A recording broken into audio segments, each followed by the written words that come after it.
Hello बच्चों, तो आज हम इस वीडियो में करेंगे how do we study cell कि हम सेल को किस टाइप से कैसे पढ़ सकते हैं। ठीक है, तो ये हमारा क्लास 9 का साइंस का सेकंड चैप्टर है, उसका पार्ट 2 है। तो पढ़ते हैं। What do we call cell ability of a human eye? We can see two very close object and separate and distract distance भी हो सकते हैं कि ये जो हमारी एबिलिटी होती है ह्यूमन आई की, कि ये हम अगर कोई ऑब्जेक्ट को बिल्कुल पास ले आते हैं तो क्या वो हमारे सेपरेट करती हैं या फिर डिफरेंट, मतलब बिल्कुल पास ले आती हैं। इमेजिन करो, अगर दो टाइनी ऑब्जेक्ट डॉट्स आपने ड्रॉ कर ली on a piece of paper, ठीक है, और उन्हें आप मूव कर रहे हैं क्लोजर क्लोजर, अपने आंखों के पास ला रहे हैं। या आप अभी करिए कि आप एक पेज लीजिए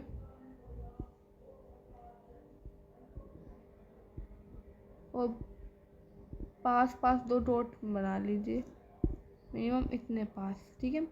और अब इन दो को पास ले जाते रहिए अपने आंखों के बिल्कुल सामने। तो द वेट एक पॉइंट के बाद, कुछ समय के बाद, वो जो सेपरेट थे वो अब क्या हो जाएंगे, मिल जाएंगे, है ना। कि when viewed about 25 centimetre, the near point of human eye की, जो हमारा ह्यूमन आई का जो नियर पॉइंट होता है, जो कि दो डिस्टेंस को हम सेपरेट करके देख सकते हैं, वो क्या होता है 0.11 होता है, ठीक है। और हम इसे देख सकते हैं। अब और किस पे देखते हैं, हम इसे डिस्टेंट पे देखते हैं, और अदरवाइज और ये सारे जो अपीयर्स होते हैं ये एक सिंगल पॉइंट होता है। इसे हम कहते हैं लिमिट ऑफ रेजोल्यूशन, जो कि हमारी ह्यूमन आई है इसके ऊपर डिपेंड करते हैं कि हम 0.1 mm तक देख सकते हैं। जैसे कि इस सेल है, इज यूजुअली टू स्मॉल, बहुत ही छोटे होते हैं, to be seen by an unaided eyes, अपने अनएडेड आइज से नहीं देख सकते। मतलब हम इसे अपने जैसे हमारी आंखें हैं वैसे नहीं देख सकते, हमें लाइट माइक्रोस्कोप की ज़रूरत पड़ेगी, या फिर और कुछ ज़्यादा ही छोटे आइटम तो हमें किसकी ज़रूरत पड़ेगी, इलेक्ट्रॉनिक, जो हमारे इलेक्ट्रिकल वाले माइक्रोस्कोप होते हैं उनकी, ठीक है। और the raise as important question, कुछ इम्पोर्टेंट क्वेश्चन हैं ये कि how have biologist study structure and function of a cell, कि कैसे बायोलॉजिस्ट जो है उन्होंने स्टडी करी थी उनके सेल के फंक्शन, कि वो कितने छोटे होते हैं, कितने लिमिट तक उनके रेजोल्यूशन होते हैं, कि हम उन्हें अपनी नेक्ड आई से देख सकते हैं नहीं। यू हैव लर्न, क्या आपने कभी पढ़ा है कि कॉन्वेक्स लेंस के बारे में? कॉन्वेक्स लेंस कॉम्बिनेशन होता है लेंस का, आपने क्लास 8 में क्यूरियोसिटी चैप्टर नंबर 10 में पढ़ा होगा, इसमें ये बता रहे हैं, ठीक है। And objective lens and eyepiece are used for magnificence, और ये हमारे ऑब्जेक्टिव लेंस जो होते हैं ये किसके लिए होते हैं, मैग्निफिकेंस के लिए होते हैं। And an object make ends appear larger, और ये किसको थोड़ा बड़ा करते हैं। जैसे कि रॉबर्ट हुक जो है वो फर्स्ट सेल थे, इतना तो आपको पता ही होगा, ठीक है, कि जो रॉबर्ट हुक है वो फर्स्ट सेल थे जिन्होंने सेल को ऑब्जर्व करा था इन 1665 में, वो भी खुद का बनाया हुआ सेल्फ डिफेंस माइक्रोस्कोप, जो कि उनकी 200 से 300 एक्स, मतलब एक्स मतलब टाइम्स, ठीक है, एक्स मतलब टाइम्स, एक्स मतलब टाइम्स,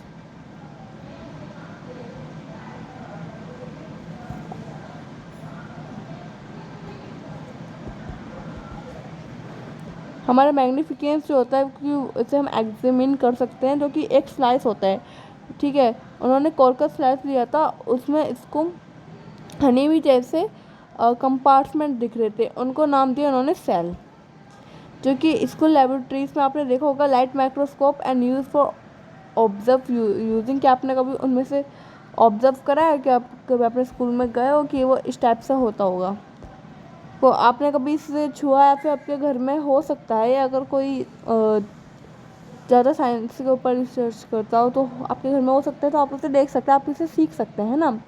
नहीं है तो आप अपने स्कूल में देख सकते हैं, अब वो आपके स्कूल में तो ज़रूर होगा। ठीक है।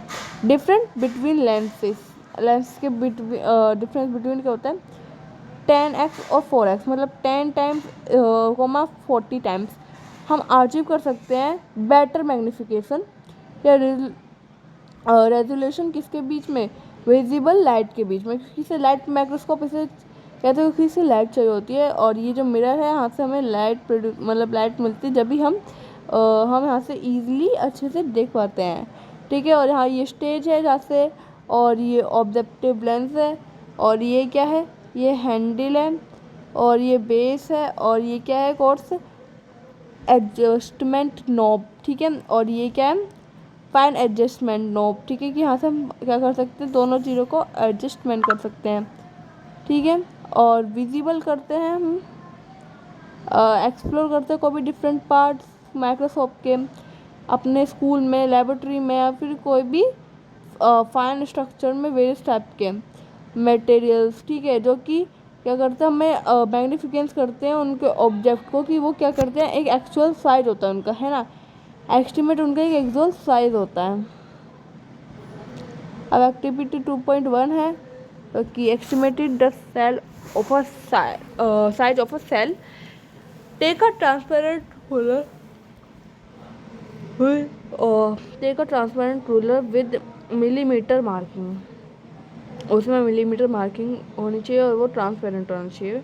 Second, place the ruler on the stage of a microscope, आपको माइक्रोस्कोप है इसके ऊपर रख देना है, फोकस करना है using adjustment knob and observe, उनको क्या करना है, अच्छे से क्या कर देना है, एडजस्टमेंट कर देना है नॉब से, और उनको ऑब्जर्व करना है कि जो डायमीटर है सर्कुलर का, जो भी फील्ड का, वो कितना आ रहा है, आप देखोगे उसमें आई पीस में मीटर करना तो कितना आएगा, mm में आएगा, ठीक है, उसी से आपको पता चल जाएगा। और फिर convert the diameter from mm to microscope um, suppose the diameter is visible the field of 5 mm, measuring 5 into 100 तो 5000 मतलब आप इसे इतना ज़्यादा क्या कर सकते हो, ऑब्जर्व कर सकते हो। रिमूव करते हैं ruler and place onion peel and slide on the stage, अब आपको उस ऑनियन पील को लगाना है और उसके ऊपर फोकस करना है स्लाइड के ऊपर, और काउंट करना है कि कितना वो अलोंग करते हैं डायमीटर उसके ऊपर, फील्ड के ऊपर, view and straight line. Estimate the real size of a cell using the formula, real size क्या होगा फॉर्मूला का यूज़ करने का, यूनिट 1 मिलीमीटर को हम 1000 माइक्रोमीटर कहते हैं, जो कि इसका साइन ये होता है, ठीक है। अब है एस्टिमेटेड साइज होगा ऑनियल पील का जो भी सेल है, जो कि हमारा diameter of a visible field in micrometre में कितना दिखा होगा, और उसके बाद number of cells along the diameter में कितना होगा, ठीक है। Suppose 25 cells are seen along the diameter, 25 cells हमें दिख गए डायमीटर में। इस केस में हम क्या करेंगे, सेल को ऑनियन सेल जो होगा वो 5000 um, जो कि 25, जिसे हम 200 um भी कहते हैं, ये एस्टिमेटेड साइज होगा कि ऑनियन पील का इज 200 माइक्रोमीटर, जिसे म्यू में बोल सकते हैं। How much does a light microscope magnificence this cell, कि हम इसे लाइट माइक्रोस्कोप में कैसे कर सकते हैं, जैसे कि टोटल मैग्निफिकेंस माइक्रोस्कोप और कितना उसका पावर है डिपेंड, कितना उसके ऊपर डिपेंड करता है मैग्निफिकेंस के ऊपर of eyepiece and the objective lens कितना होगा। If both the eyepiece and the objective lens have the magnificence power of 10x, और उसका पावर कितना होगा, जो कि हमारे ऑब्जेक्टिव लेंस का या फिर आई पीस का दोनों का पावर कितना होगा, 10 टाइम्स। देन द टोटल हम मैग्निफिकेंस को टोटल करेंगे तो कितना होगा, 100 टाइम्स होगा। दिस मीन्स, इसका मतलब है कि जो एक सेल है वो एस्टिमेटेड साइज मतलब उसका 200 माइक्रोमीटर तो मतलब होता ही होगा, जिसे हम अपीयर्स करते हैं 100 टाइम्स लार्जर, उसे 200 गुना ज़्यादा बड़ा करके देख सकते हैं किसमें, लाइट माइक्रोस्कोप में। Thus, the microscope allow a very small structure clearly in an instant to study a structure। एक ऐसे स्ट्रक्चर होते हैं जिसमें हम सेल को ईजिली देख सकते हैं, अच्छे से देख सकते हैं, अच्छे से स्टडी कर सकते हैं, वो हमारा होता है microscope. Over the year scientist have improve the microscope by moving a 3 main feature. उसके सिर्फ 3 मेन फीचर होते हैं जो कि साइंटिस्ट ने करा भी, क्या करा है, प्रूफ करा है। Resolution means of clarity, constant, different types of brightness between various, की उनके अलग अलग टाइप्स की जो ब्राइटनेस होती है उनके बीच में। और थर्ड है part of an object and magnificence, जो कि करता है उनकी इम्प्रूवमेंट को टर्न करता है। मैग्निस्कोप की इन जो कि पावरफुल जो की स्टडी होते हैं cell. How can you see a lower surface of कैरोलिया leaf observe under scanning. Electron microscope के अंदर देखा गया है तो 0.05 mm है। तो आप देख सकते हैं कि कहाँ से इतना छोटा करा है। तो ये देख सकते हैं कि आप ये स्टोमेटा आपको ये दिख रहा होगा, है ना, ये जो कि इस टाइप का स्टोमेटा है ये। और ये हमारी क्या है, ये हमारी लीफ के जो पार्टिकल्स है वो हैं। तो स्ट्रक्चर ऑफ सेल्स 2.2 हम पढ़ेंगे अगली वीडियो में। आई होप जो भी मैंने आपको इसमें समझाया होगा ईजिली समझ आया होगा। इस वीडियो को लाइक करना, सब्सक्राइब करना, शेयर करना। Thank you so much for watching this video. Thank you.